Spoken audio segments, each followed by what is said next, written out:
So here's the next part of our discussion.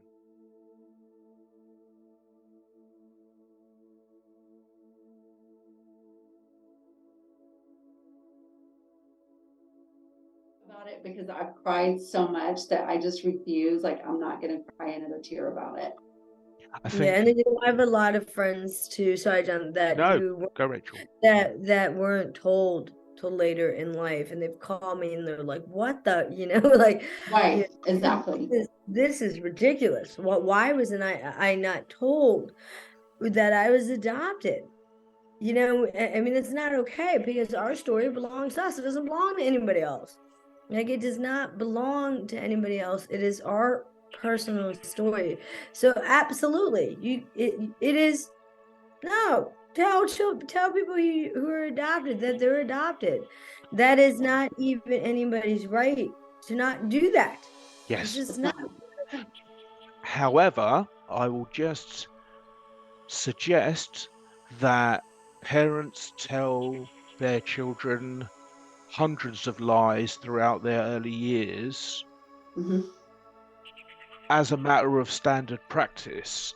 Does it matter about what that lie is? It does from our subjective experience. It does. Yes, it does. Yeah. Okay, I so mean, I just want to top off and get the end of the story from Alison about how she came to the conclusion that she could not bring up the baby she fought to keep. Alison. Yeah. It's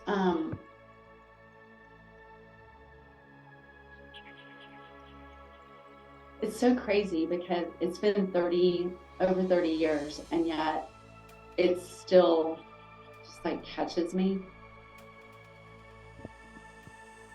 Because I think the perspective in the world is like that birth mothers are like, Yeah. no, like I'm free. And that is not at all the situation, like at all. I literally went through hell. And the night before, I was supposed to have gone through with the adoption and signed the adoption papers. I was in my hospital room, and I literally was like crying out to God. Like, a nurse came in my room and she was like, honey, I know that you're going through a lot right now, but you've got to like keep it down. Because I was like, I was like, just like, God, like, come and be, like, just come and be with me. Like, I am losing my mind right now. You can Like, swear, by the way.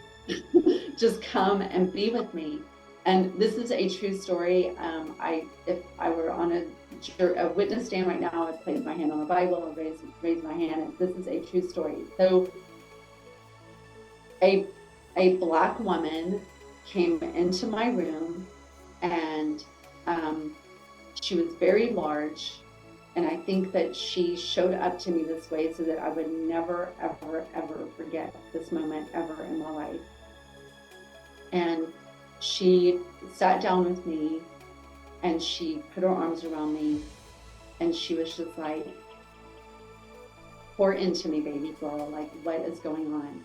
And I was just like, if I leave with him tomorrow, I have to go back to my mother's house, which means that he is going to be raised the same way that I was, and I refuse to have that happen for him. Like, he is not going to be beaten. He is not going to be told that he's never going to amount to anything. He is not going to be told that he's garbage. Like, look at this perfection. Like, I am not going to do that to him. And she just held my hands, and she was like,